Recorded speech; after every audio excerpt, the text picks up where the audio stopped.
عليكم ورحمة الله وبركاته. نحمده ونصلي على رسوله الكريم. أما بعد فأعوذ بالله من الشيطان الرجيم. بسم الله الرحمن الرحيم. يريدون ليطفئوا نور الله بأفواههم والله متم نوره ولو كره الكافرون. هو الذي أرسل رسوله بالهدى ودين الحق ليظهره على الدين كله ولو كره المشركون. صدق الله العظيم. رب اشرح لي صدري ويسر لي أمري ওয়াহলুল উকদাতাম মিন লিসানি ইয়াফকাহু কওলি। Korean মুসলিম ফেডারেশনের আয়োজনে song উরি মসজিদ কমিটি দক্ষিণ কোরিয়ার ব্যবস্থাপনায় নামিয়াংজু স্পোর্টস অ্যান্ড কালচারাল সেন্টারে অনুষ্ঠিত আজকের এই তৃতীয় বার্ষিক ইসলামিক কনফারেন্স 2025-এ যারা আপনারা উপস্থিত হয়েছেন আপনাদের সবাইকে জানাচ্ছি আন্তরিক শুভেচ্ছা এবং মোবারকবাদ। আহলান ওয়া সাহলান ওয়া মারহাবান বিকুম ফি হাযাল লিকা আত-তাইয়্যিব আল মুবারাক আস-সাখিন। আশা করছি আপনারা সবাই ভালো আছেন, সুস্থ আছেন, নিরাপদে আছেন। দোয়া করছি আল্লাহ তাআলা আপনাদের সবাইকে ভালো রাখুন, সুস্থ রাখুন, নিরাপদে রাখুন। শুরুতে আমরা আল্লাহ রাব্বুল ইজ্জা ওয়াল জালালের দরবারে লাখো কোটি শুকর এবং সুজুদ নিবেদন করছি যে আল্লাহ তাআলা আমাদেরকে একটি বছর পরে আবারও তৃতীয়বারের মতো দক্ষিণ কোরিয়ায় আয়োজিত এই ইসলামিক কনফারেন্সে একত্রিত হওয়ার সুযোগ করে দিয়েছেন। আমরা সবাই পড়ছি কালিমাতুশ শুকর আলহামদুলিল্লাহ। আমার সাথে আওয়াজ করে সবাই পড়ুন, রব্বানা লাকাল হামদ হামদান কাসীরান তাইয়্যিবান মুবারাকান ফি ইয়া রাব্বি লাকাল হামদু কামা ইয়ানবাগি লিজালালি ওয়াজহিকা ওয়া আযীমি সুলতানিকা লাকাল হামদু বিল ঈমান লাকাল হামদু বিল ইসলাম লাকাল হামদু বিল কুরআন। আল্লাহ রাব্বুল ইজ্জা ওয়াল জালালের দরবারে শুকরিয়া জ্ঞাপনের পরপরই আমি আজকের এই চমৎকার বিকেলে এই চমৎকার প্রোগ্রামের যারা অর্গানাইজিং কমিটি আছেন তাদেরকে অন্তরের অন্তঃস্থল থেকে শুভেচ্ছা, ধন্যবাদ এবং মোবারকবাদ দিতে চাই, যারা দীর্ঘদিন অনেক কষ্ট করে অনেক পরিশ্রম করে আজকের এই চমৎকার ইনডোর একটি স্টেডিয়ামে চমৎকার এই প্রোগ্রামের আয়োজন করেছেন। আল্লাহ তাআলা তাদের প্রচেষ্টাকে কবুল আর মঞ্জুর করুক। আমরা সবাই পড়ছি আমিন। আজকের এই প্রোগ্রামে সভাপতির আসন অলঙ্কৃত করেছেন আলহাজ এম জামান সজল ভাই। প্রধান অতিথি হিসেবে আসন অলঙ্কৃত করেছেন দক্ষিণ কোরিয়া অবস্থিত আমাদের যে বাংলাদেশ দূতাবাসের মাননীয় রাষ্ট্রদূত মহোদয়। ঠিক আমার আগেই আলোচনা করেছেন বাংলাদেশের প্রথিতযশা আলেমে দ্বীন শায়েখ আহমদুল্লাহ হাফিজাহুল্লাহ ওয়া রাআহ। তাছাড়াও দক্ষিণ কোরিয়ায় অবস্থিত বিভিন্ন মসজিদগুলোর আইম্মাতুল মাসাজিদ, স্কলার্স, প্রিচার্স যারা আছেন ওনারা আলোচনা করেছেন। আজকের প্রোগ্রামে উপস্থিত আছেন দক্ষিণ কোরিয়া প্রবাসী ব্যবসায়ী ভাইয়েরা, চাকরিজীবী ভাইয়েরা, ছাত্র বন্ধুরা। ইনডোর স্টেডিয়ামের একেবারে পেছনে পর্দা টাঙানো দেখা যাচ্ছে, আমাদের বোনেরা সেখানে আছেন, আমাদের কচিকাচা সোনামণিরা আছে, মিডিয়া কর্মী, সাংবাদিক বন্ধুরা, ভলান্টিয়ার্স। আমি সবাইকে আবারও শুভেচ্ছা এবং মোবারকবাদ জানিয়ে শুরু করছি। প্রিয় সুধী, এবার বলেন আপনারা সবাই কেমন আছেন? আমি ভালো আছি আলহামদুলিল্লাহ। প্রিয় ভাইয়েরা, সাউথ কোরিয়াতে আপনাদের কেমন লাগে বলেন? ভালো লাগে? বাংলাদেশকে মিস করেন না আপনারা? মিস করেন না কে কে দেখি? সবাই মিস করেন? মাশাআল্লাহ, আল্লাহর দরবারে শুকরিয়া যে বাংলাদেশ থেকে হাজার হাজার কিলোমিটার দূরে সাউথ কোরিয়াতে আল্লাহ তাআলা আপনাদের রিজিকের ব্যবস্থা করেছেন আলহামদুলিল্লাহ। প্রিয় ভাইয়েরা, আমি সূরাতুস সফের দুটি আয়াত তেলাওয়াত করেছি। আমি আর কাল বিলম্ব না করে মূল আলোচনাতে চলে যাই। সূরা সফের দুটি আয়াত 8 নম্বর এবং 9 নম্বর দুটি আয়াত তেলাওয়াত করেছি। এই আয়াত দুটির আলোকে কিছু কথা আপনাদের সামনে উপস্থাপন করেই আমি আমার আলোচনার সমাপ্তি করবো ইনশাআল্লাহ। যেহেতু সামনে আমাদের আসরের সালাত, আমি খুব লম্বা চড়া সময় নিব না। আয়াত দুটিতে আল্লাহ তাআলা বলছেন যে যারা ইসলামকে পছন্দ করে না, যারা ইসলাম বিরোধী শক্তি, যারা ইসলামের ধ্বংস চায়, তারা চায় তাদের মুখের ফুৎকারে ইসলামের আলোকে তারা নিভিয়ে দিবে। কিন্তু আল্লাহর ফয়সালা হচ্ছে আল্লাহ তার দ্বীনকে, দ্বীনের জ্যোতিকে পূর্ণরূপে বিকশিত করবেন, যদিও এটা কাফেররা অপছন্দ করে। সুবহানাল্লাহ।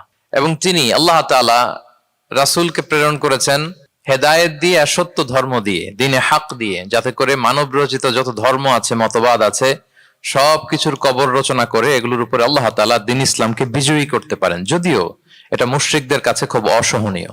তাহলে এই আয়াত দুটি থেকে আমরা বুঝতে পারলাম যে ইসলামের বিজয় অবশ্যম্ভাবী। এই পৃথিবীতে ইসলামের বিজয়, অগ্রগতি, অগ্রযাত্রা কেউ ঠেকিয়ে রাখতে পারবে না।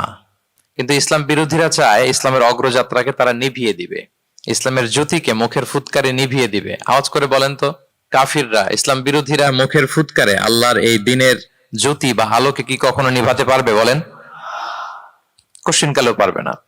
তারা নানা ষড়যন্ত্র করে, তারা নানা ধরনের চক্রান্ত করে, কূটকৌশল করে, আমাদেরকে আমাদের ভূমি থেকে উচ্ছেদ করে, আমাদের ভূখণ্ডে বোমা নিক্ষেপ করে, নানা ধরনের ষড়যন্ত্রের ছক এঁকে আমাদের নওজওয়ানদেরকে শহীদ করে, গ্লোবাল সুমুদ ফ্লোটিলার মতো নৌবহরকে আটকে দিয়ে ওরা ভাবে যে ওরা ইসলামের বিজয়কে ঠেকায় ফেলবে। আসলে কি পারবে?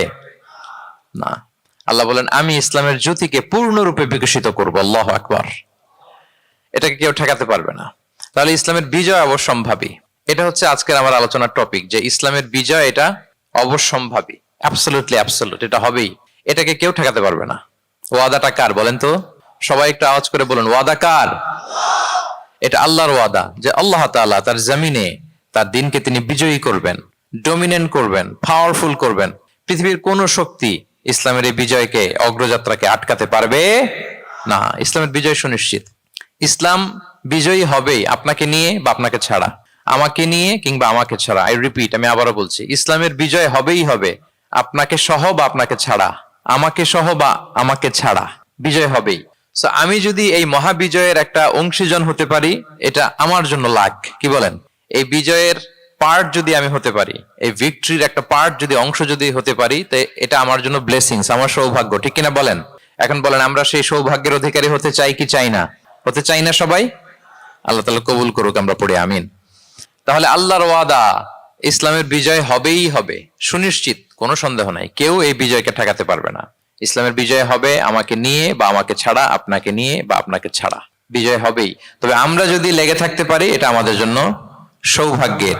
এবং আমরা যদি দেখি, আল্লাহ রাসূল সাল্লাল্লাহু আলাইহি ওয়া আলিহি ওয়াসাল্লাম তিনিও এরকম ভবিষ্যৎবাণী তিনি করে গিয়েছেন যে ইসলামের বিজয় অবশ্যম্ভাবী। মুসনাদ আহমদ ইবনে হাম্বলের হাদিস তিনি বলেন, লা ইয়াবলুগান্না হাযাল আমরু মা বালাগাল লাইলু ওয়ান নাহার ওয়া লা ইয়াতরুকুল্লাহু বাইতা ওয়াবার ওয়া লা মাদার ইল্লা আদখালাহুল্লাহু হাযা দ্বীন। এই দিন ইসলাম, এই লা ইলাহা ইল্লাল্লাহর বাণী পৌঁছে যাবে গোটা বিশ্বব্যাপী। যেখানে দিন হয়, রাত হয়, দিন রাত্রির আবর্তন পৃথিবীর যেখানে ঘটে, সেখানেই কালেমার বাণীকে পৌঁছে দিবে কে? এই পৃথিবীতে এমন কোনো কাঁচা পাকা ঘর থাকবে না যে এই ঘরে লা ইলাহার বাণী পৌঁছাবে না। সুবহানাল্লাহ। পৃথিবীতে এমন কোনো জায়গা থাকবে না, এটা হোক মরুভূমি, হোক জঙ্গল, হতে পারে পাহাড়, হতে পারে কোনো আদিবাসী নৃগোষ্ঠী থাকে, পৃথিবীর এমন কোনো জায়গা থাকবে না যেখানে লা ইলাহার বাণী পৌঁছাবে না। পৌঁছে যাবে। সহিহ মুসলিমের আরেক বর্ণনায় আল্লাহ রাসূল সাল্লাল্লাহু আলাইহি ওয়া আলিহি ওয়াসাল্লাম তিনি বলেন, ইন্নাল্লাহা যাওয়ালি আল আরবা ফারাআইতু মাশারিকাহা ওয়া মাগারিবাহা ওয়া ইন্না মুলকা উম্মতি সায়াবলুগু মা যুবিয়া লি মিনহা। তিনি বলেন, আল্লাহ তাআলা গোটা বিশ্বটাকে ছোট করে একটা রেপ্লিকা বানিয়ে আমার চোখের সামনে তুলে ধরেছেন। আমি পৃথিবীর প্রাচ্য পাশ্চাত্য সবটুকুন দেখেছি, আর আমি যদ্দূর দেখেছি ঠিক তদ্দূর কালেমার বাণী পৌঁছে যাবে। সুবহানাল্লাহ পড়বেন না? তার মানে গোটা বিশ্বব্যাপী ইসলামের সুমহান বাণীকে পৌঁছে দিবে কে? আল্লাহ পৌঁছে দিবেন। আল্লাহর ওয়াদা আর নবী আলাইহিস সালামের ভবিষ্যৎবাণী। তো ইসলামের এই বিজয়ের অংশী যেন আমরা হতে পারি, আল্লাহ আমাদেরকে তৌফিক দান করুক। আপনি যদি বর্তমান পৃথিবীর দিকে তাকান, তাহলে দেখবেন যে ইসলামের বিরুদ্ধে এত ষড়যন্ত্র, এত কনস্পাইরেসি, এত অত্যাচার, অপারেশন, এত কিছুর পরেও ইসলাম হচ্ছে world's fastest growing religion right now. পৃথিবীর সবচাইতে গ্রোয়িং রিলিজিয়ন হচ্ছে ইসলাম, সবচাইতে। আপনি দেখেন, জরিপ চালিয়ে একটু খোঁজ খবর নিয়ে দেখেন, সারা ওয়ার্ল্ডে দ্য ফাস্টেস্ট গ্রোয়িং রিলিজিয়ন হচ্ছে ইসলাম। সবচাইতে বাড়ন্ত যেই ধর্মের ভেতরে মানুষ বানের পানির মতো প্রবেশ করছে, সেই ধর্মটার নাম কি? ইসলাম। মানুষ প্রবেশ করছে বানের পানির মতো। আপনি পশ্চিমা বিশ্বে দেখেন, প্রতি জুমাবারে অনেক অমুসলিম, নন মুসলিম, ইহুদি, খ্রিস্টান, এইথিস্ট, সংশয়বাদী, অ্যান্টাগনিস্ট, তারা এসে শাহাদা বাণী পড়ে মুসলমান হয়ে যাচ্ছে প্রতি জুমাবার। নারী পুরুষ নির্বিশেষে, আস্তিক নাস্তিক নির্বিশেষে প্রতি জুমাবারে তারা এসে শাহাদা পড়ে মুসলমান হয়ে যাচ্ছে। এটা তো মসজিদের খবর। রাস্তাঘাটেও আমাদের পশ্চিমা বিশ্বের দায়ীরা রাস্তার মধ্যেও দাওয়াতি কাজ করে, আলহামদুলিল্লাহ। এটাকে স্ট্রিট দাওয়া বলে। এই যে এরকম টেবিল নিয়ে বসে কোরআনের ট্রান্সলেশন নিয়ে, কিছু ইসলামের সহজ সরল বই নিয়ে তারা নন মুসলিমদের সাথে ইসলাম নিয়ে কথা বলে। আর ওরা খুব ফ্রেন্ডলি মানুষের সাথে মেশে কথা বলে, ফলে ইজিলি তাদেরকে অ্যাপ্রোচ করা যায়।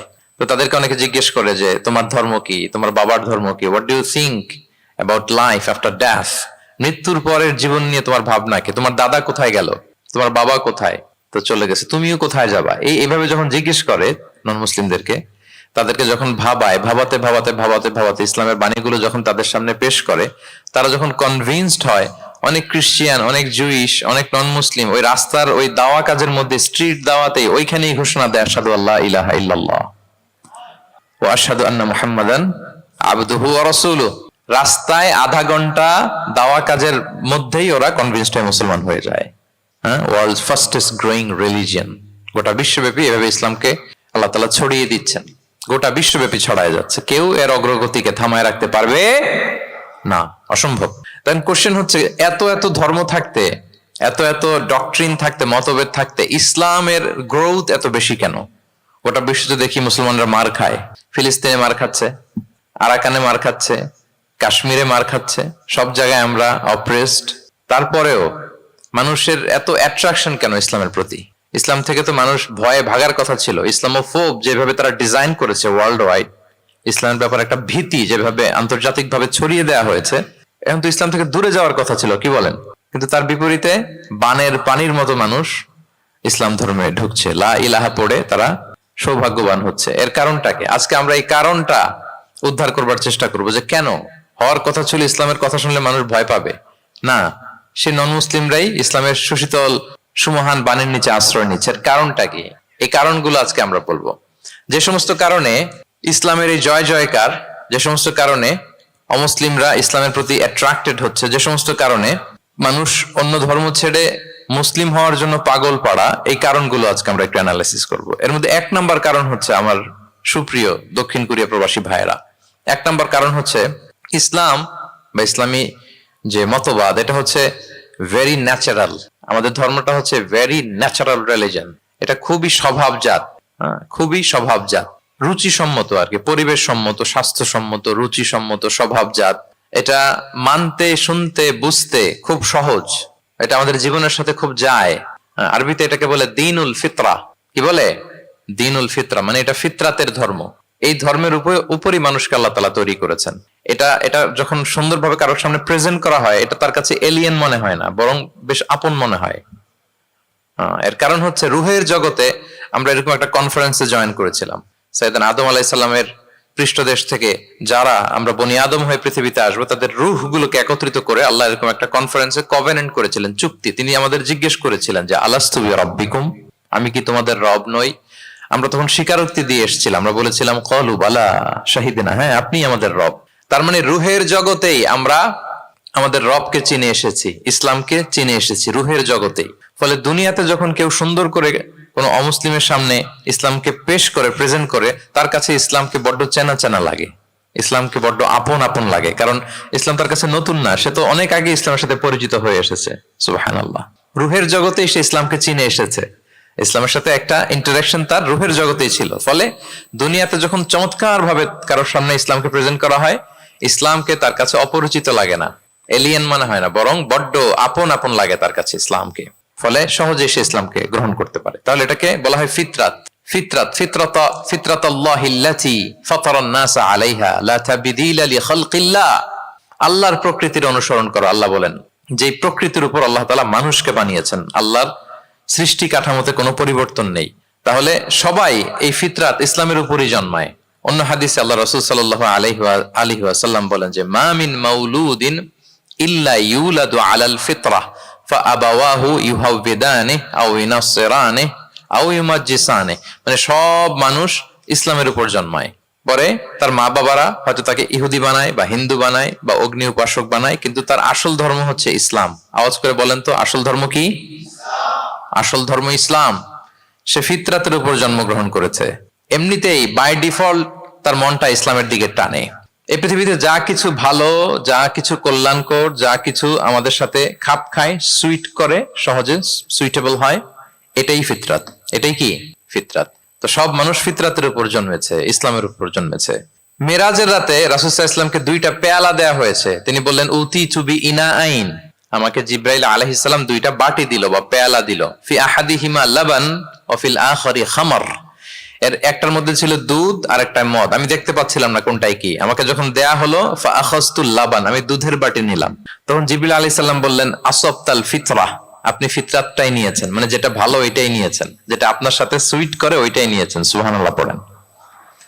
তাহলে ইসলাম হচ্ছে দ্বীনুল ফিতরাহ, এটা ফিতরাতি ধর্ম, এটা অতিরিক্ত চাপিয়ে দেয়া না, এটাই আমাদের ধর্ম। এজন্য ইসলামকে প্রেজেন্ট করলে আমাদের সামনে সুন্দরভাবে, এটা আমাদের কাছে অস্বাভাবিক মনে হয় না, খুবই স্বাভাবিক মনে হয়, ভেরি ন্যাচারাল মনে হয় ইসলামকে আমাদের কাছে। এটা হচ্ছে ফিতরাতের ধর্ম। এই কারণে অমুসলিমরা ইসলামের প্রতি আকৃষ্ট হচ্ছে, কারণ ইসলাম মানা, ইসলাম বোঝা, ইসলামকে প্র্যাকটিস করা মানুষের জন্য সহজ। এটা স্বভাবজাত ধর্ম, তার এটা ভেরি ন্যাচারাল, প্রাকৃতিক, রুচিসম্মত, স্বভাবসম্মত। এজন্য ইসলামের প্রতি মানুষ আকৃষ্ট হয়। এই পয়েন্টটাকে সবাই বুঝতে পেরেছেন? দ্বীনুল ফিতরা বুঝতে পেরেছেন সবাই? আচ্ছা, এটা হচ্ছে ন্যাচারাল রিলিজিয়ন, এই কারণে মানুষ আকৃষ্ট হয়। 2 নাম্বার, ইসলামের প্রতি এত আকৃষ্ট হওয়ার কারণ হচ্ছে দ্য ইউনিভার্সালিটি অফ ইসলাম। আরবিতে এটাকে বলে আল উমুম, মানে ইসলামের সার্বজনীনতা। ইসলাম হচ্ছে ভেরি ওপেন মাইন্ডেড রিলিজন, সবাইকে অ্যাকোমোডেট করতে পারে। পৃথিবীতে যত ফেইথ আছে, Islam is more accommodative than any other faith. যে কোনো ফেইথ বা বিশ্বাসের চেয়ে ইসলাম ভেরি অ্যাকোমোডেটিভ, সবার জন্য খোলা। The door of Islam is open for everybody 24/7। যখনই কেউ আসতে চায় ইসলামে, ওয়েলকাম। একজন খ্রিস্টান ভাই যদি বলে যে আমি মুসলিম হতে চাই, তার জন্য কোনো বাধা আছে বলেন? আমাদের পক্ষ থেকে কোনো না আছে নাকি? আচ্ছা, কোন ইহুদি যদি বলে মুসলিম হব, কোনো সমস্যা? কোন নাস্তিক যদি বলে, কোন পাহাড়ি নৃগোষ্ঠী চাকমা যদি বলে, কোনো সমস্যা আছে? কিন্তু আপনি যদি বলেন যে আমার ইহুদি হতে বড্ড মন চায়, আমি এখন মুসলিম তো, আমি ইসলাম ছেড়ে দিয়ে ইহুদি হতে চাই, ইহুদি হতে পারবেন? পারবেন না। যদি জেনে না থাকেন জেনে নেন, চাইলেই কেউ ইহুদি হতে পারে না। ইহুদি হতে হয় বাই বর্ন, জন্মসূত্রে। তাও আবার বাবা ইহুদি হইলে হবে না, কি আজীব তামাশা। মা ইহুদি হইতে হবে। ইহুদি মায়ের পেট থেকে যদি কেউ জন্মায়, তাইলে সে ইহুদি। কিন্তু আমাদের ধর্মে এরকম নিয়ম আছে বলেন তো? না। তাহলে ইসলামটা হচ্ছে সার্বজনীন, এখানে কোনো সাম্প্রদায়িকতা নেই, কারণ ইসলাম সকল সম্প্রদায়ের জন্য এসেছে। আলহামদুলিল্লাহ পড়েন। ইসলামের সাম্প্রদায়িকতা আছে না, এটা সকল সম্প্রদায়ের জন্য এসছে। যেমন দেখেন, ইসলামের রব আল্লাহ তাআলাকে আল্লাহ কিভাবে পরিচয় করায় দিচ্ছেন। আল্লাহ বলছেন সূরা ফাতিহার শুরুতে, আমরা প্রতিদিন এটা রিসাইট করি, আমরা পড়ি আলহামদুলিল্লাহি রাব্বিল, সবাই পড়েন আলহামদুলিল্লাহি রাব্বিল আলামিন। প্রশংসা সেই আল্লাহর যিনি হচ্ছেন রব্বুল আলামিন, মানে জগৎ সমূহের রব। তিনি সবার রব। কার রব? সবার রব। তিনি কিন্তু বলেন না আলহামদুলিল্লাহ রব্বিল মুসাল্লিন, তিনি শুধু মুসল্লিদের রব বলছে। রব্বিল মুসলিমিন, শুধু মুসলিমিনদের রব বলছে। হ্যাঁ, রব্বুল হাজিন, শুধু হাজি সাহেবদের রব বলছে না। তিনি কি বলছেন? রব্বিল আলামিন। তাহলে তিনি গোটা জগতের রব, সবার রব তিনি। ইসলামের দরজা সবার জন্য খোলা। দ্য ইউনিভার্সালিটি অফ ইসলাম, যে আপনাদেরকে বুঝাচ্ছি, আল উমুম। খেয়াল করে দেখেন যে আল্লাহ যখন নিজের পরিচয় দিচ্ছেন, তিনি বলছেন আমি সবার রব। তিনি কার রব? তিনি সবার রব। আলহামদুলিল্লাহ রাব্বিল আলামিন। এবং রাসূলুল্লাহ সাল্লাল্লাহু আলাইহি ওয়া আলিহি ওয়াসাল্লামের পরিচয় যখন আল্লাহ তাআলা করায় দিচ্ছেন, তখন আল্লাহ বলছেন ওয়ামা আরসালনাকা ইল্লা রাহমাতাল লিল আলামিন, I have sent you as a mercy for all the worlds. নবী হে, আপনি গোটা বিশ্বের সবার জন্য রহমত। সুবহানাল্লাহ। আল্লাহ বলছে যে শুধু মুসলমানদের জন্য রহমত? কথা বলেন। শুধু আরবদের জন্য রহমত? শুধু সাদা চামড়ার মানুষদের জন্য রহমত? শুধু পুরুষদের জন্য রহমত? রহমত কাদের জন্য বলেন তো দেখি, বুঝে থাকলে। আল্লাহর হাবিব সাল্লাল্লাহু আলাইহি ওয়াসাল্লাম কাদের জন্য রহমত বলেন তো সবাই? সবার জন্য রহমত। দেখেন ইউনিভার্সালিটি অফ ইসলাম, ইসলাম যে সবার জন্য। আচ্ছা, আল্লাহ সবার, রাসূলও সবার। এবার ইসলামের কিতাব কোরআনের দিকে যদি খেয়াল করি, কোরআনের পরিচয় দিতে যে আল্লাহ তাআলা বলেছেন ইন হুয়া ইল্লা যিকরা লিল আলামিন, নিশ্চয়ই কোরআনটা হচ্ছে জগৎবাসীর জন্য যিকরা, উপদেশ, রিমাইন্ডার। তাহলে কোরআনও সবার জন্য নাকি শুধু আমাদের? প্রিয় ভাইরা, কোরআন কি শুধু আমাদের বই? না, এটা হিন্দু ভাইদেরও বই, এটা নাস্তিকদেরও বই, এটা বুদ্ধিস্টদেরও বই, তাদের হেদায়েতের কথাও এখানে আছে। এটা সবার বই, এটার ওনারশিপ সবার, এটা আমাদের সবার। তাহলে দেখেন, আমাদের রব সবার, আমাদের রাসূল সবার, আমাদের কিতাব সবার। তাহলে ইসলামে কোনো সংকীর্ণতা নেই, ইসলামে কোনো সাম্প্রদায়িকতা নেই, কোনো সম্প্রদায়ের জন্য ইসলাম আসেনি, ইসলাম এসেছে সবার জন্য। আলহামদুলিল্লাহ পড়েন। তাহলে দ্য ইউনিভার্সালিটি অফ ইসলাম, এটা ক্লিয়ার না সবার কাছে? বুঝতে পেরেছেন?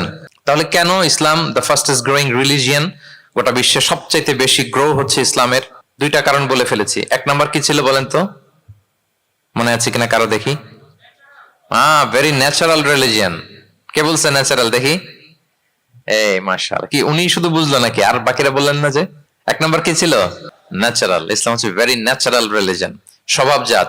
প্রাকৃতিক ধর্ম, আমাদের মনের সাথে প্রকৃতির সাথে খাপ খায় না এরকম কোনো আইন বিধান ইসলামে নাই। গেল 2 নাম্বার কি বললাম? জোরে, সার্বজনীন। সার্বজনীন ধর্ম, সবার, এটা কোন নির্দিষ্ট গোষ্ঠী কোন সম্প্রদায়ের জন্য ইসলাম আসে নাই। আচ্ছা 3 নাম্বার হচ্ছে ফ্লেক্সিবিলিটি। ইসলাম অনেক ফ্লেক্সিবল একটা রিলিজিয়ন। আরবিতে এটাকে বলে আত-তাইসির, মানে ইসলামে কাঠিন্যতা নেই, ইসলামের বিধানগুলো সহজ। বলেন ইসলামের বিধান মানতে আপনাদের কঠিন লাগে?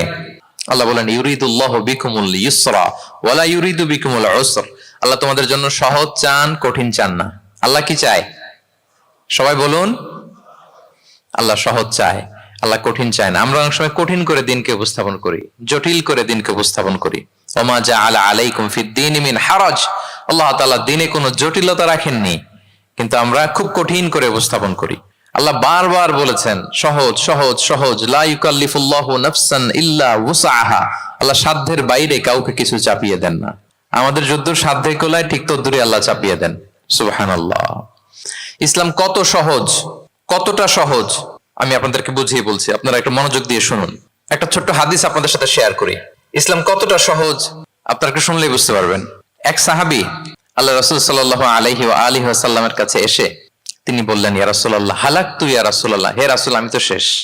আমি তো, শুনতেছেন, মনোযোগ আছে? আমি তো শেষ। রাসূল সাল্লাল্লাহু আলাইহি ওয়াসাল্লাম বললেন, ওমা আহলাকা, কি হয়েছে তোমার? তো সে বলে, ওয়াকাআতু আলা ইমরাআতি ফি রমাদান, আমি তো রমজান মাসে দিনের বেলায় আমার স্ত্রীর সাথে মেলামেশা করে ফেলছি, একেবারে ফাইনাল মেলামেশা, আমার সিমেন আউট হয়ে গেছে বডি থেকে। এজন্য সে অস্থির হয়ে রাসূল সাল্লাল্লাহু আলাইহি ওয়াসাল্লামের কাছে এসে, ইয়া রাসূলুল্লাহ আমি তো শেষ, আমারে বাঁচান, আমারে বাঁচান। কি হয়েছে? বলে, দিনের বেলায় রমজানে স্ত্রীর সাথে মেলামেশা, ইন্টিমেসি নিষেধ, আমি তো ইন্টিমেসিতে চলে গেছি, আমার কি হবে, আমারে বাঁচান। তো আপনারা জানেন যে ইচ্ছাকৃত যদি কেউ রোজা ভাঙে, আমি আপনাদেরকে বোঝাচ্ছি হচ্ছে ফ্লেক্সিবিলিটি, ইসলাম যে কতটা ফ্লেক্সিবল এটা আগে মাথায় রাখেন, যে what is the essence of flexibility in Islam, কতটা ফ্লেক্সিবল ইসলামের নিয়ম কানুন আর তাইসির। ইচ্ছা করে যদি কেউ রোজা ভাঙে, তার বিধান হচ্ছে তার কাজাও করতে হবে, কাফফারাও দিতে হবে। কাজা মানে একটা রোজার জন্য আরেকটা রোজা, আর কাফফারা হচ্ছে হয় তাকে একটা দাস আজাদ করতে হবে, অথবা তাকে 60টা রোজা রাখতে হবে টানা, অথবা 60 জন মিসকিনকে খাওয়াতে হবে। তো সে যখন এসে বললো, ইয়া রাসূলুল্লাহ আমাকে বাঁচান, কি করবো আমি? রাসূল সাল্লাল্লাহু আলাইহি ওয়াসাল্লাম বলেন, আচ্ছা ঠিক আছে, তুমি এই কাজ করে ফেলছো, তোমার তো পেনাল্টি হয়েছে। তো পেনাল্টি কি? তো বলে যে, রাসূল সাল্লাল্লাহু আলাইহি ওয়াসাল্লাম বলেন যে তুমি একটা দাস আজাদ করে দাও।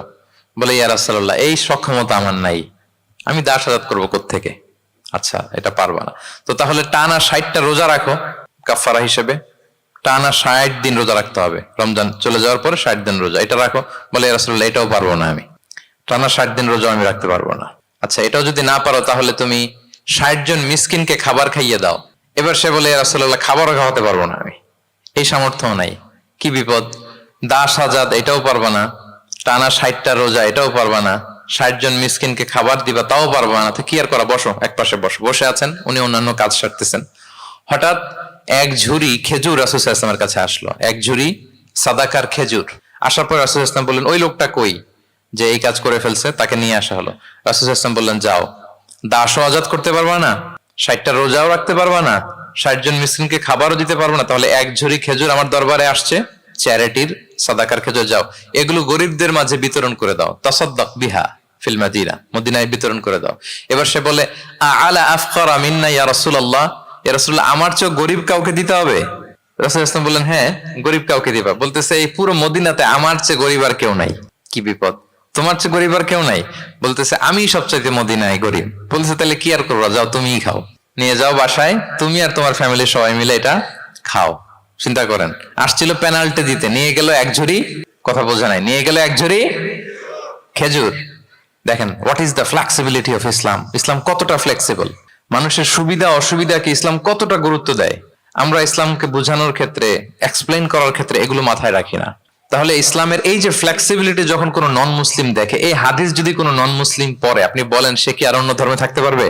যে একটা ধর্ম এত ফ্লেক্সিবল হয় কি করে, এত ফ্লেক্সিবল। এভাবে আপনি যদি দেখেন যে রাসূল সাল্লাল্লাহু আলাইহি ওয়াসাল্লাম খুব সহজ করে দিন ইসলামকে উপস্থাপন করেছেন। কাউকে যখন তিনি কোনো দায়িত্ব দিয়ে কোথাও পাঠাতেন, তখন তিনি একটা বিখ্যাত কথা বলে দিতেন, সব সময় বলতেন যে, বাশশিরু ওয়ালা তুনাফিরু, ইয়াসসিরু ওয়ালা তুআসসিরু, তোমরা মানুষকে সুসংবাদ দাও দিনের ব্যাপারে, মানুষকে ভয় দেখিও না, দিন থেকে ভাগিও না। ইয়াসসিরু, তোমরা দিনকে সহজ করে প্রেজেন্ট করো, ইসলামকে জটিল করে মানুষের সামনে কখনো প্রেজেন্ট করো না। ফ্লেক্সিবিলিটি। আল্লাহ রাসূল সাল্লাল্লাহু আলাইহি ওয়া আলিহি ওয়াসাল্লাম তিনি একবার মসজিদে নববীতে বসা, এক বেদুইন আসলেন। বেদুইন, নোমাডিক গায়, বেদুইন যার মধ্যে সভ্যতার ছোঁয়া লাগেনি। তো সে মসজিদে ঢুকেই উঠে চড়ে আসলেন, উটটাকে মসজিদের পিলারের মধ্যে বেঁধে রাসূল সাল্লাল্লাহু আলাইহি ওয়াসাল্লামকে সালামও দিচ্ছে না। কি দিচ্ছে না? সালামও দিচ্ছে না, কথাও বলতেছে না। মসজিদে ঢুকে পিলারের মধ্যে উটটাকে বেঁধে 2 রাকাত নামাজ পড়া শুরু করছে। 2 রাকাত নামাজের পরে দোয়া করতেছে। কি দোয়া জানেন? দোয়ায় বলতেছে আল্লাহুম্মা আরহামনি ওয়া মুহাম্মাদা ওয়া লা তারহাম মা'ানা আহাদা। মানে আল্লাহ তুমি শুধু আমাকে রহম করো আর মুহাম্মদ সাল্লাল্লাহু আলাইহি ওয়াসাল্লামকে রহম করো, আমাদের দুইজনের সাথে আর কাউরে তুমি রহম করো না। বেদুইন হলে যা হয়, তার যে এটিকেটস অফ দোয়া, দোয়ার যে আদব, অন্যের জন্য দোয়া করলে যে নিজের লাভ এটা ভুলে গেছে। আপনারা এটা জানেন তো যে অন্যের জন্য দোয়া করলে লাভ? জানেন? আপনি যদি এক ভাইয়ের জন্য দোয়া করেন যে আল্লাহ সে অসুস্থ, তুমি তাকে সুস্থ করে দাও, ফেরেশতারা বলতে থাকে আল্লাহ যিনি এই দোয়াটা করলেন তার কোনো অসুস্থতা থাকলে আগে তুমি তাকে সুস্থ করে দাও। ধরেন যে আপনার এক ভাই দারিদ্রের কষাঘাতে জর্জরিত, টাকা পয়সা না, আপনি দোয়া করলেন যে আল্লাহ আমার ভাইটা আর্থিক সমস্যায় আছে, তার আর্থিক সমস্যা দূর করে দাও। ফেরেশতারা দোয়া করে আল্লাহ যিনি দোয়া করলো তার যদি আর্থিক সমস্যা থাকে তুমি আগে তার আর্থিক সমস্যা দূর করে দাও। সুবহানাল্লাহ, সুবহানাল্লাহ বিহামদি। তো এক লোক এই হাদিসের ফজিলত শুনে ইফতারির পূর্ব মুহূর্তে, যেহেতু দোয়া কবুল হয়, তার ওয়াইফ ইফতারি তৈরি করতেছে, এই হাদিসের ফজিলত শুনে এক লোক তার বন্ধুর জন্য দোয়া করতেছে যে আল্লাহ আমার বন্ধুটার তো এখনো বিয়ে হয় নাই, তুমি সুন্দরী রূপবতী একটা স্ত্রীর ব্যবস্থা করে দাও আল্লাহ আমার বন্ধুর। এই দোয়া শুনে তার স্ত্রী তো রেগে মেগে আগুন, সেই ইফতারি রেখে দিয়ে এসে বলে, এই এত বড় সাহস, কি দোয়া করো এসব উল্টাপাল্টা? স্বামী বলে, কি দোয়া উল্টাপাল্টা, কি দোয়া করলাম? আমি তোমার বন্ধুর জন্য দোয়া করছি যে আল্লাহ তারে তুমি রূপবতী সুন্দরী স্ত্রীর ব্যবস্থা করে দাও। তো ওয়াইফ বলে, এই তুমি কি মনে করছো আমি হাদিসটা জানি না যে অন্যের জন্য ভালো কোনো দোয়া করলে আগে এটা নিজের জন্য কবুল হয়? সুবহানাল্লাহ। দেখেন ইসলামের বিধান কত সুন্দর। আপনি অন্যের কল্যাণ কামনা করলে এটা, এই কল্যাণ ফিরে আপনার দিকে আসে আগে। সুবহানাল্লাহ। তো ওই বেদুইনের এটা জানা ছিল না, সে এসে দোয়া করতেছে আল্লাহুম্মা আরহামনি ওয়া মুহাম্মাদা ওয়া লা তারহাম মা'ানা আহাদা। আল্লাহ তুমি শুধু আমারে রহম করো আর মুহাম্মদ সাল্লাল্লাহু আলাইহি ওয়াসাল্লামকে রহম করো, আমাদের দুজনের সাথে আর কাউরে রহম করো না। রাসূল ইসলাম তাকিয়ে বলেন, হায় রে, একটা প্রশস্ত বিষয়কে সে সংকীর্ণ করে ফেললো। আফসোস করে বলতেছে, কারণ আল্লাহর দরবারে রহমের কি কোনো ঘাটতি আছে বলেন তো? আল্লাহর দরবারে রহমতের কোনো কমতি আছে? নাই। রাসূল ইসলাম বলে সে তো সবাইকে ইনক্লুড করতে পারতো। আচ্ছা গেল, দোয়া শেষে এবার সে মসজিদে নববীর মাঝখানে বসে পেশাব করা আরম্ভ করছে। এবার তো সাহাবারা রেগে মেগে আগুন, কি এত বড় সাহস, মসজিদে নববীর মাঝখানে পেশাব! সবাই উদ্ধত হচ্ছে, তাকে মারতে যাবে। রাসূল ইসলাম সবাইকে সামলালেন, থামালেন, বললেন দাও, রাখো, ছাড়ো, আগে সারতে দাও। কারণ কেউ যখন ওয়াশরুম সারে মাঝখানে তাকে ডিস্টার্ব করা যায় না, এটা তার ক্ষতি হবে। রাসূল ইসলাম বললেন রাখো, লেট হিম পাস ইউরিন, তাকে কাজ সারতে দাও।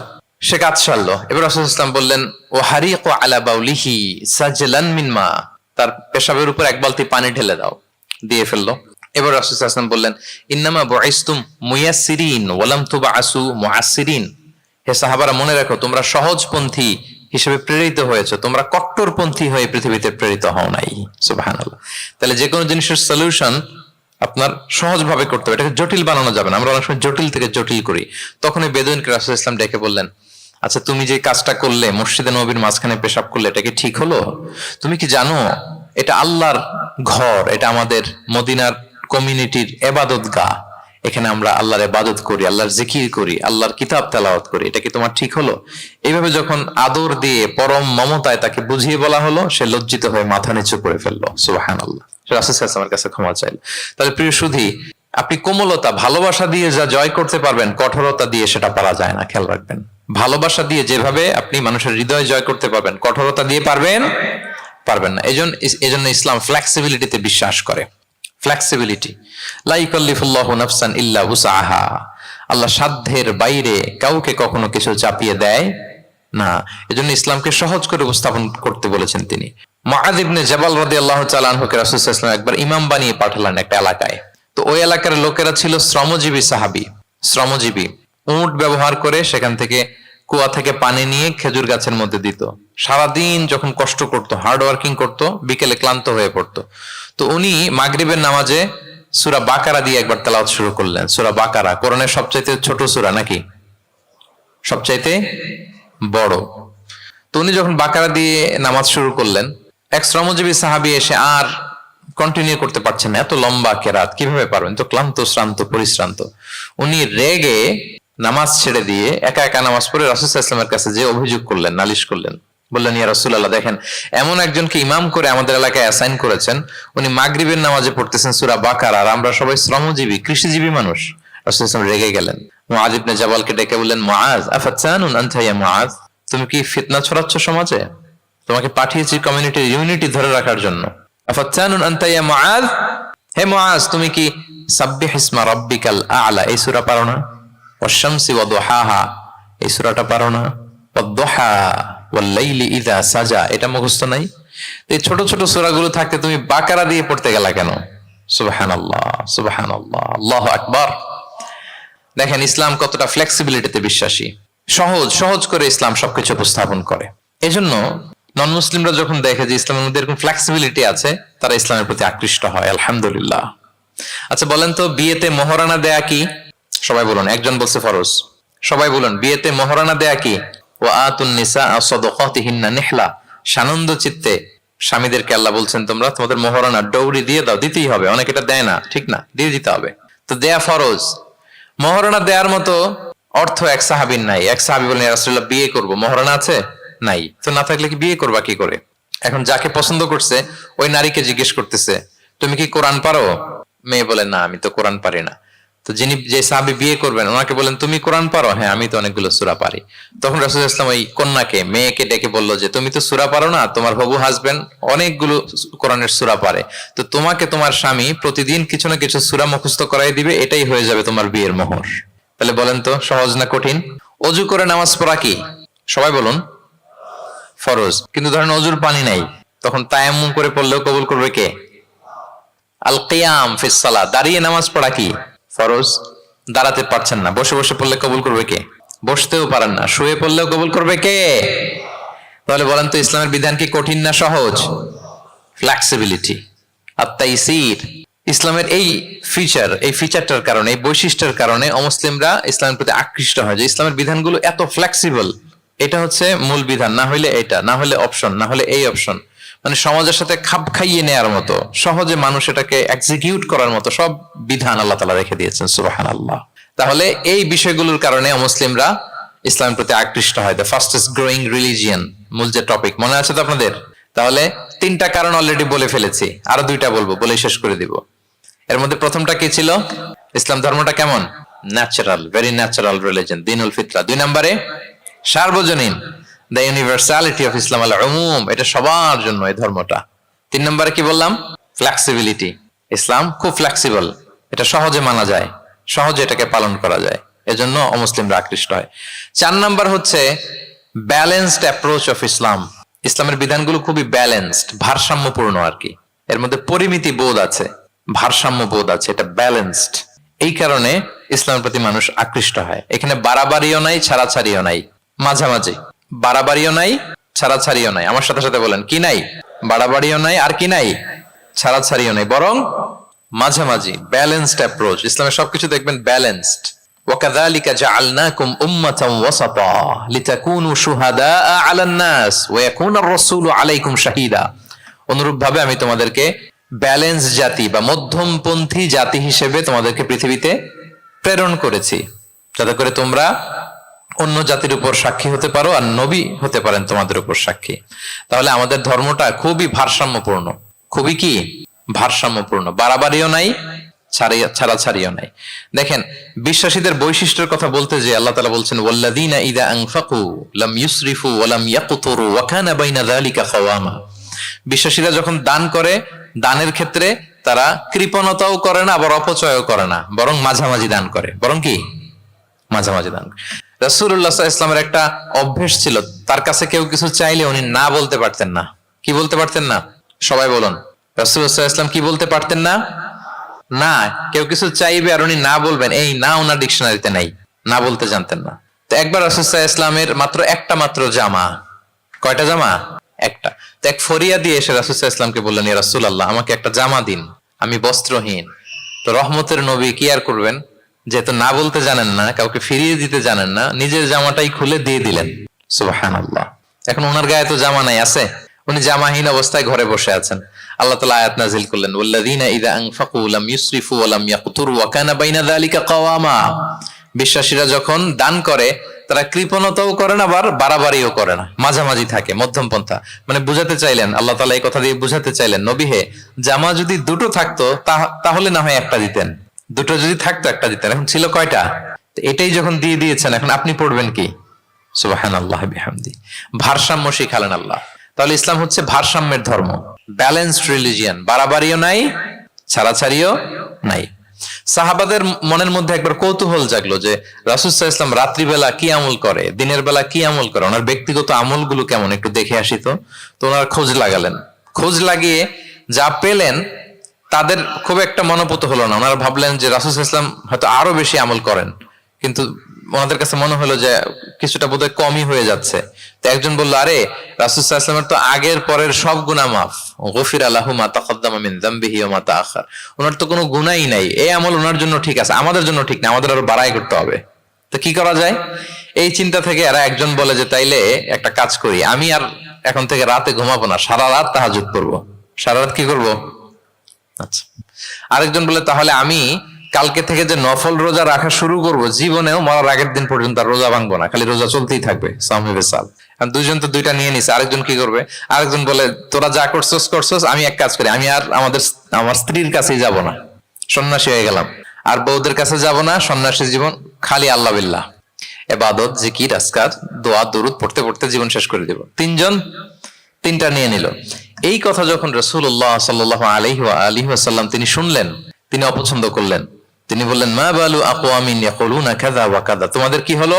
ডাকলেন, সমাবেশ করে বলেন, এই, নাম ধরে বলতেন না। তিনি কিভাবে মানুষকে কারেক্ট করতেন দেখেন, সংশোধন করতেন। এই, তুমি নাকি এটা বলছো, দাঁড়াও আব্দুল্লাহ, এই আব্দুর রহমান তুমি দাঁড়াও, এই আব্দুল করিম, তিনজনে তিন খারাপ কাজ করছো, এইভাবে সংশোধন করতেন না। কারণ নাম ধরে দাঁড় করালে তারা তো অন্যদের সামনে অপদস্থ হবে, কি বলেন, ঠিক কিনা?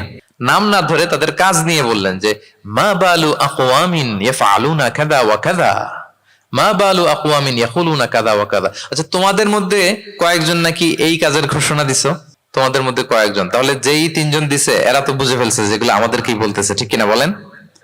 আর বাকিরাও সতর্ক হয়ে গেল। এবার রাসূল সাল্লাল্লাহু আলাইহি ওয়াসাল্লাম বললেন, না, তোমাদের এই কাজটা ঠিক হয়নি। ইন্নী লা আখশাকুম লিল্লাহি ওয়া আতকাকুম লাহু, তোমাদের মধ্যে আমি নবী সবচেয়ে বেশি আল্লাহকে ভয় করি, আমি সবচেয়ে বড় মুত্তাকি। কই, আমি তো রাতে ঘুমাই আবার তাহাজ্জুদ পড়ি, কিছু সময় ঘুমাই কিছু সময় তাহাজ্জুদ পড়ি। এই ভারসাম্য রেখে জীবন চালাতে আমার তো তাকওয়ার কোনো ক্ষতি হয় না, আমি তো স্ত্রীদের সাথে মিশি, আমার তো কোনো সমস্যা হয় না, আমি মাঝে মাঝে নফল রোজা রাখি সোম বৃহস্পতি, বাকি দিনগুলোতে দিনের বেলা আমি খাই। কই, এই ভারসাম্যপূর্ণ জীবন আচরণে আমি নবী হয়ে তো আমার কোনো সমস্যা হয় না, তোমাদের তো সমস্যা কোথায়? সুবহানাল্লাহ। তাহলে রাসূল সাল্লাল্লাহু আলাইহি ওয়াসাল্লামের চাইতে যদি কেউ বড় মুত্তাকি হতে চায়, হতে পারবে বলেন তো? না। সেই নবী রাতে কখনো নির্ঘুম থাকতেন না, only except the last 10 days of Ramadan. রমাদানের শেষ 10 রাতে রাসূল সাল্লাল্লাহু আলাইহি ওয়াসাল্লাম ঘুমাতেন না। আর সারা বছরের রুটিন হচ্ছে এশার পরেই ঘুম দিয়ে এরপর রাসূল সাল্লাল্লাহু আলাইহি ওয়াসাল্লাম শেষ রাতে তাহাজ্জুদ পড়তেন। মানে ঘুমোতেন আবার নামাজ পড়তেন, ব্যালেন্সড। ইবাদত করতেন, স্ত্রীদের সাথেও মিশতেন, মাঝে মাঝে রোজা রাখতেন, আবার মাঝে মাঝে না রেখে খাবার খেতেন দিনের বেলা। সুবহানাল্লাহ। তাহলে এটাকে বলে the balanced approach of Islam, আরবিতে বলে আল ওয়াসাতিয়াতু ওয়াল ইতিদাল, মানে মধ্যমপন্থী থাকা, ভারসাম্যপূর্ণ থাকা। ইসলামের অনন্য একটা বৈশিষ্ট্য হচ্ছে এই আল ওয়াসাতিয়া, মানে দ্য ব্যালেন্সড অ্যাপ্রোচ, ভারসাম্যপূর্ণ জীবন বিধান। এগুলো যখন অমুসলিমরা দেখে তারা অবাক হয়ে যায়। সম্মানিত সুধী, আপনারা যদি ঈসা আলাইহিস সালামের ব্যাপারে আমাদের আকীদা দেখেন, বিশ্বাস, তাহলে আরো ক্লিয়ার হবেন যে আমরা অন্য ধর্মের চেয়ে কিভাবে ভারসাম্যপূর্ণ। খেয়াল করে শুনুন, খুব মজার ঘটনা, মজার ব্যাপার। ঈসা আলাইহিস সালামের ব্যাপারে আমাদের যে বিশ্বাস বা আকীদা, এটার দিকে খেয়াল করলেই বুঝবেন যে আমরা কেমন করে ব্যালেন্সড। আচ্ছা, আপনারা কি কেউ জানেন খ্রিস্টানরা ঈসা আলাইহিস সালামের ব্যাপারে কি বলে? কেউ জানেন? জানলে বলুন। আল্লাহর, নাউযু বিল্লাহি মিন যালিক, ওনারা ঈসা আলাইহিস সালামকে বলে আল্লাহর ছেলে, the son of God, Jesus Christ is the son of God, আল্লাহর ছেলে, নাউযুবিল্লাহ। তাহলে দেখেন ওনার সম্মান বাড়াইতে বাড়াইতে কোথায় নিছে? খোদার চেয়ারে নিয়ে বসাইছে, তাই না? ঈসা আলাইহিস সালামকে খ্রিস্টানরা কোথায় বসাইছে? আল্লাহর চেয়ারে, আল্লাহর সন্তান বানাই ফেলছে, নাউযুবিল্লাহ। তাহলে বাড়াবাড়ি করলো, কি করলো? ঈসা আলাইহিস সালামের ব্যাপারে খ্রিস্টানরা কি করলো? বাড়াবাড়ি। আচ্ছা, আপনারা কি জানেন ইহুদিরা ঈসা আলাইহিস সালামের ব্যাপারে কি বলে? কেউ জানেন? তারা ঈসা আলাইহিস সালামকে ওয়ালাদু জিনা বলে, বাস্টার্ড বলে, নাউযুবিল্লাহ। কি বলে? জিনার সন্তান, মানে জারদ সন্তান বলে আল্লাহর এই নবীকে ইহুদিরা। তাহলে ওনাকে অপমান করতে করতে ছাড়াছাড়ি, যেটা নামাতে নামাতে কত নিচে নামাইছে দেখছেন?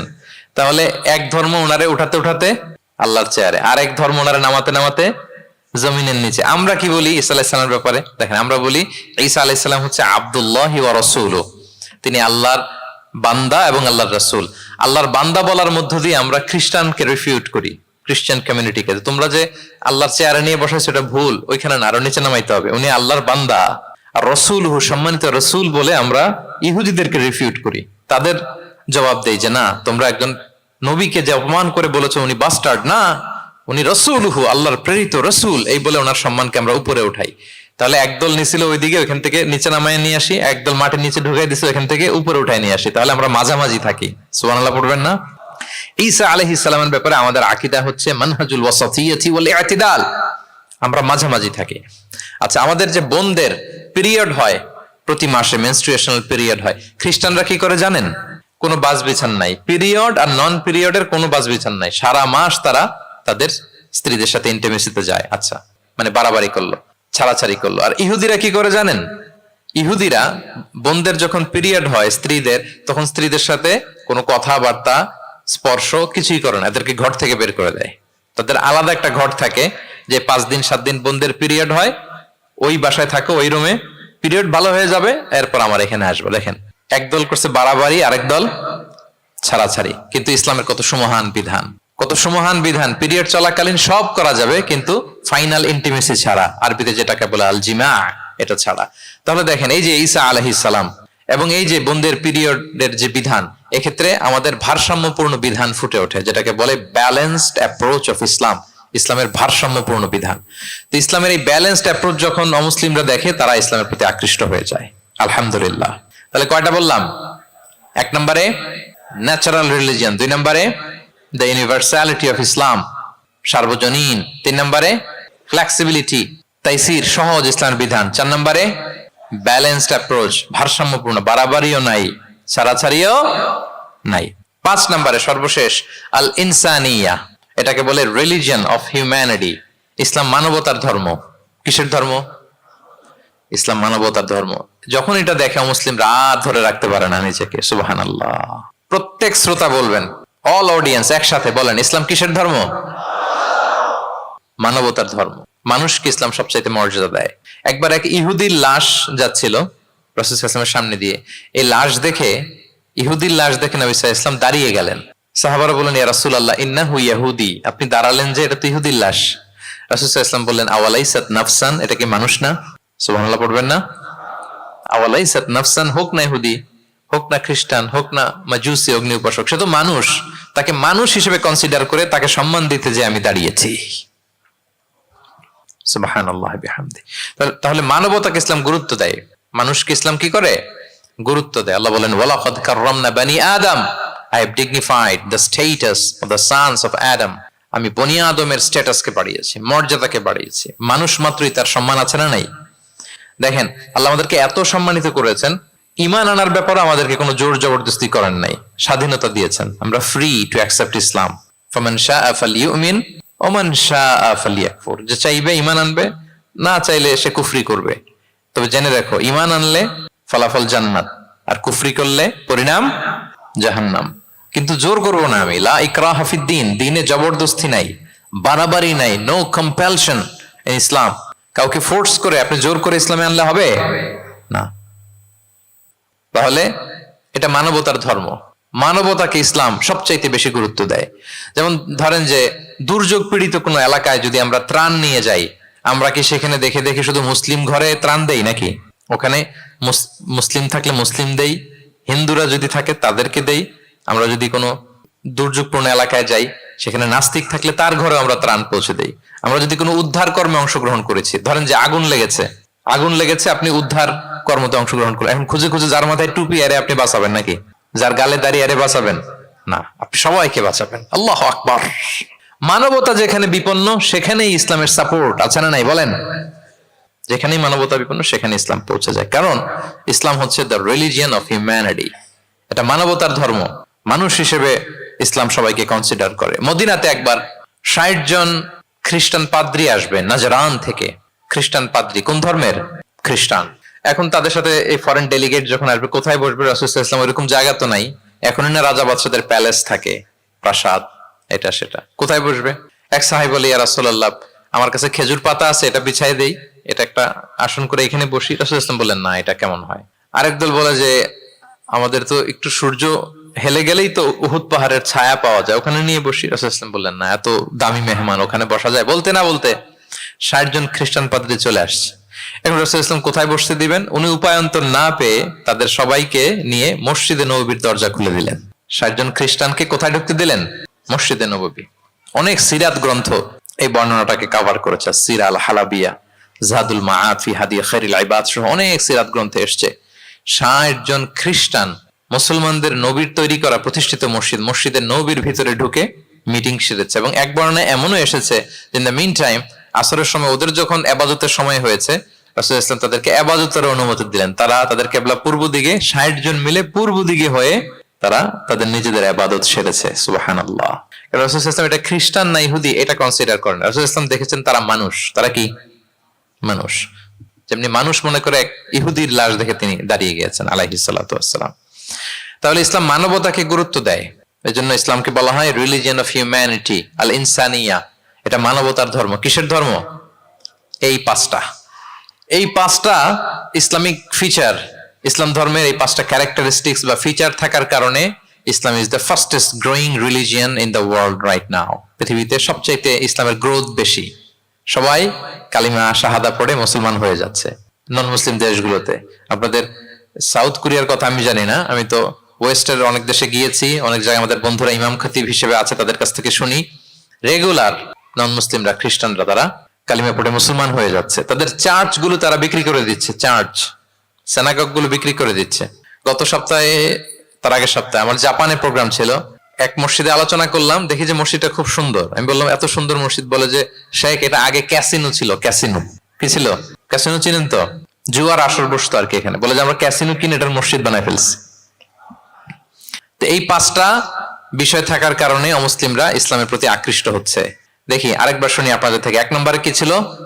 এটা ন্যাচারাল রিলিজিয়ান, এটা প্রকৃতির ধর্ম, প্রাকৃতিক স্বভাবজাত। 2 নম্বরে এটা সার্বজনীন ধর্ম, দ্য ইউনিভার্সালিটি অফ ইসলাম। 3 নম্বরে ফ্লেক্সিবিলিটি আর তাইসির, এই ধর্মের বিধান মানা একেবারে সহজ, ব্যালেন্সড অ্যাপ্রোচ, এটা ভারসাম্যপূর্ণ একটা জীবন বিধান। 4 নম্বরে। 5 নম্বরে রিলিজিয়ন অফ হিউম্যানিটি, এটা মানবতার ধর্ম। কিসের ধর্ম? মানবতার ধর্ম। এই যে দেখেন এত সুন্দর যে ইসলাম, এইভাবে যদি আমরা প্রেজেন্ট করতে পারি নন মুসলিম আমার বন্ধুদের সাথে, কলিগদের সাথে, নেইবরদের সাথে, আমার ফ্রেন্ডসদের সাথে, ওরা ইসলামের ব্যাপারে আকৃষ্ট হবে না? বলেন। ধর্মে যদি নাও আসে, ইসলামের ব্যাপারে একটা পজিটিভ আউটলুক তো তার থাকবে, কি বলেন? তো এইভাবে ইসলামকে প্রেজেন্ট করার দরকার আছে না নাই? অ্যাট্রাকটিভ প্রেজেন্টেশনের অভাবে আমরা ইসলামের কথাকে তুলে ধরতে পারি না। ওরা যে মতবাদ, ওদের যে ডক্ট্রিন, ওদের যে আইডিওলজি, ওদের যে চিন্তা চেতনা, এই বস্তা পচা মতবাদকে ওরা সুন্দরভাবে বিউটিফাই করে, ফান্ডিং করে, এমন প্যাট্রনেজের সাথে গোটা বিশ্বে আনে, চোখ ধাঁধানো মনে হয়। কিন্তু আমাদের প্রপার প্রেজেন্টেশনের কারণে আমরা ইসলামকে নন মুসলিম বন্ধুদের কাছে তুলে ধরতে পারি না। এজন্য আমরা অমুসলিম দেশে যারা থাকি, এটা আমাদের সবার দায়িত্ব। We all are the ambassador of Islam in a non Muslim land. প্রত্যেকে আমরা ইসলামিক অ্যাম্বাসেডর। আপনাকে দেখে ওরা ইসলামকে জাজ করবে। আপনি যদি মিথ্যা বলেন তো আপনার গালে দিবে না, বলবে মুসলমানরাই এরকম, ঠিক কিনা? আপনি লেনদেনে যদি কারচুপি করেন, বলবে মুসলমানরাই এরকম। এজন্য আপনাকে অ্যাম্বাসেডরের ভূমিকা পালন করতে হবে নন মুসলিম দেশে। এবং নন মুসলিম দেশে স্থায়ীভাবে যদি কেউ থাকতে হয়, তার দাওয়াতের নিয়তে থাকতে হবে। It's a must, I repeat. অমুসলিম দেশে ব্যবসা করতে যাবেন অস্থায়ীভাবে, ওকে। চাকরি, ওকে। চিকিৎসা পারপাস, ওকে। পড়াশোনা, ওকে। কিন্তু স্থায়ীভাবে যদি কোনো অমুসলিম দেশের পাসপোর্ট নিয়ে থাকতে হয়, স্থায়ীভাবে, of course it should be with the intention of দাওয়া, দাওয়াতে নিয়তে থাকতে হবে। যেমনটি রাসূল সাল্লাল্লাহু আলাইহি ওয়াসাল্লাম সাহাবারা ইসলামের সুমহান বাণীকে প্রচার করার জন্য অমুসলিম ভূখণ্ডে ছড়িয়ে পড়েছেন। এজন্য যারা পাসপোর্ট পেয়ে গেছেন সাউথ কোরিয়ার, অথবা এদেশে আছে নাকি সিস্টেম পাসপোর্ট পাওয়ার? আছে? আচ্ছা, যারা পেয়েছেন বা প্রসেসিং এ আছেন যে আমি এই দেশের পাসপোর্ট নিব, অফকোর্স আপনার দাওয়াতি নিয়তে থাকতে হবে যে আমি ইসলামকে ছড়াই দিব, এই নিয়তে আছি, তাইলে থাকাটা বৈধ। তা না হলে অমুসলিম ভূখণ্ডে কোনো মুসলিম স্থায়ীভাবে বসবাস করতে পারবে? রাসূল সাল্লাল্লাহু আলাইহি ওয়াসাল্লামের ভয়ঙ্কর ধমক আছে একটা, তিনি বলেছেন আনা বারিউন মিন কুল্লি মুসলিম ইয়াকিমু বাইনা আযহুরিল মুশরিকিন। আমি ওই প্রত্যেক মুসলমান থেকে আমি বারি, তার কোনো দায়ভার আমার নাই যে অমুসলিম ভূখণ্ডে মুশরিকদের সাথে থাকে। হ্যাঁ, গভীর হুঁশিয়ারি, সতর্কবার্তা, ওয়ার্নিং। কিন্তু যদি আপনি উইথ দ্য ইন্টেনশন অফ দাওয়াতে নিয়তে থাকেন যে এখানে আমি একটা মসজিদ করব, মসজিদের সাথে লেগে থাকবো, আমার বুদ্ধিস্ট প্রতিবেশীর কাছে আমি ইসলামের সুমহান বাণী পৌঁছে দেব, আমার কলিগদেরকে বুঝাবো দেখো ইসলাম খুব ফ্লেক্সিবল, এটা ন্যাচারাল রিলিজিয়ান, এটা মানবতার ধর্ম, এটা এমন এমন, এইভাবে আমি বুঝাবো। এই নিয়তে যদি আপনি থাকেন তাহলে আপনি এই দেশে স্থায়ীভাবে থাকতে পারবেন। কথা কি বুঝতে পেরেছেন? এখন অন্যকে ইসলাম বুঝাইতে হলে তো আগে নিজের মানতে হবে নাকি? কথা বলেন। আপনি ইসলামের দাওয়া দিবেন, এখন আপনি নিজেই ইসলাম মানে না, তাহলে হবে? আগে নিজের মানতে হবে, কি বলেন? আগে নিজের ইসলামকে কি করতে হবে? মানতে হবে। আমার প্রিয় ভাইয়েরা, Islam is our identity, Islam is our honour. আমাদের সম্মান হচ্ছে ইসলামে। উমর ফারুক রাদিয়াল্লাহু তাআলা আনহু বলতেন, নাহনু কওমুন আ'আজ্জানাল্লাহু বিল ইসলাম, আমরা এমন জাতি যে জাতিকে আল্লাহ তাআলা ইসলাম দিয়ে সম্মানিত করেছে। ফাইনি বিতাগাইনাল ইজ্জাতা বিগাইরিহি আযাল্লানাল্লাহ, ইসলাম ছাড়া অন্য কোথাও যদি আমরা সম্মান তালাশ করি তাহলে আমাদেরকে অপদস্থ করে ছাড়বেন কে? একটাই মনোনীত ধর্ম আল্লাহ তাআলার কাছে, সেটা হচ্ছে ইসলাম। আওয়াজ করে বলুন, সেটা কি? ইন্নাদ দীনা ইনদাল্লাহিল ইসলাম, একমাত্র আল্লাহর কাছে the accepted only one religion to Allah, সেটা হচ্ছে ইসলাম। ওমাই ইয়াবতাগি গায়রাল ইসলামি দীনান ফালাই ইউকবালা মিনহু ওয়া হুয়া ফিল আখিরাতি মিনাল খাসিরিন, ইসলাম ছাড়া অন্য কিছু যদি কেউ তালাশ করে, সেটার সাথে নিজেকে জড়ায়, আল্লাহ তাআলা কবুল করবেন না। that will not be accepted from him in the day of judgment and he will be loser মিনাল খাসিরিন, সে হবে লুজার, হতভাগা হবে, দুর্ভাগা হবে। তাহলে আমরা যেন ইসলামকে আমাদের শেকড় হিসেবে কনসিডার করি, আমাদের ছেলে মেয়েদেরকে যেন ইসলামী তারবিয়ার উপর আমরা গড়ে তুলি, এবং ইসলামকে যেন আমরা ভেতর থেকে সবাই লালন করি, ধারণ করি, এবং ইসলামের সুমহান বাণীকে যেন আমরা পৌঁছে দেই সবাই অন্যদের কাছে। রাজি আছেন তো সবাই? তাহলে সাউথ কোরিয়ায় যারা স্থায়ীভাবে থাকতে চান কোন নিয়তে থাকবেন? দাওয়াতের নিয়তে। we all should be a living দাঈ, আমরা লিভিং দাঈ হয়ে থাকবো। আমাদেরকে দেখলে আমার চলনে বলনে কথনে আমার ডিলিংস দেখেই জানবো এই এত ভালো মানুষ, আরে এটাই তো সুন্দর, এটাই তো ইসলাম। আম্মাজান আয়েশাকে জিজ্ঞেস করা হলো যে আম্মাজান কাইফা কানা খুলুক রাসূলিল্লাহ, নবী সাল্লাল্লাহু আলাইহি ওয়াসাল্লামের ক্যারেক্টার কেমন ছিল? তিনি বলতেন যে ইনদামা রাসূল সাল্লাল্লাহু আলাইহি ওয়াসাল্লাম ইয়ামশি আলাল আরদ কাআন্নাল কুরআনা ইয়ামশি আলাইহি, যখন রাসূল সাল্লাল্লাহু আলাইহি ওয়াসাল্লাম রাস্তা দিয়ে হেঁটে যেতেন as if a living Quran is walking on the street, মনে হতো একটা জীবন্ত কোরআন রাস্তা দিয়ে হেঁটে যাচ্ছে। তা আপনাকে দেখলেও যেন মানুষ মনে করে এটা একটা জীবন্ত ইসলাম, আপনার চলা ফেরায় আচরণে কাজে লেনদেনে মনে করে যেন সেই ইসলামের একটা আইকন। কি এভাবে থাকা যাবে তো ইনশাআল্লাহ? ইসলামকে আমাদের জীবনে, পরিবারের, সমাজে আমরা পরিপূর্ণভাবে মানতে রাজি আছি তো? ছেলে মেয়েদেরকে ইসলামের উপর অটুট রাখতে সবাই রাজি আছি? আল্লাহ তাআলা আমাদের সবাইকে কথাগুলো বোঝার আমল করার তৌফিক দান করুক। ইসলামের এই বিজয়ে যেন আমরাও শামিল হতে পারি। কোন অমুসলিমের, নন মুসলিমের, ষড়যন্ত্রকারীদের রক্তচক্ষু ইসলামের অগ্রযাত্রাকে ঠেকায় রাখতে পারবে না। আল্লাহ তার দিনের জ্যোতিকে পূর্ণরূপে বিকশিত করবেন এবং দিনের বিজয়ের এই মহা সমারোহে আমরা যেন অংশীজন হতে পারি। আল্লাহ তাআলা আমাদের সবাইকে কথাগুলো বোঝার ও আমল করার তৌফিক দান করুক। হাযা মা ইনদি ওয়াল ইলমু ইনদাল্লাহি আলাইহি তাওয়াক্কালতু ওয়া ইলাইহি উনীব। দীর্ঘ প্রায় 1 ঘন্টা খুব মনোযোগ দিয়ে আপনারা এই টপিকের উপর আলোচনা শুনলেন। আপনাদের সবাইকে আবারও ধন্যবাদ জানাই। আজকের প্রোগ্রামের অর্গানাইজিং কমিটি যারা আছে তাদেরকে অন্তরের অন্তঃস্থল থেকে শুভেচ্ছা জানিয়ে ভবিষ্যতে আবারও হয়তো আপনাদের সাথে কোথাও দেখা হয়ে যাবে সেই প্রত্যাশা রেখে এখানেই শেষ করছি। আসসালামু আলাইকুম ওয়া রাহমাতুল্লাহি ওয়া বারাকাতুহু।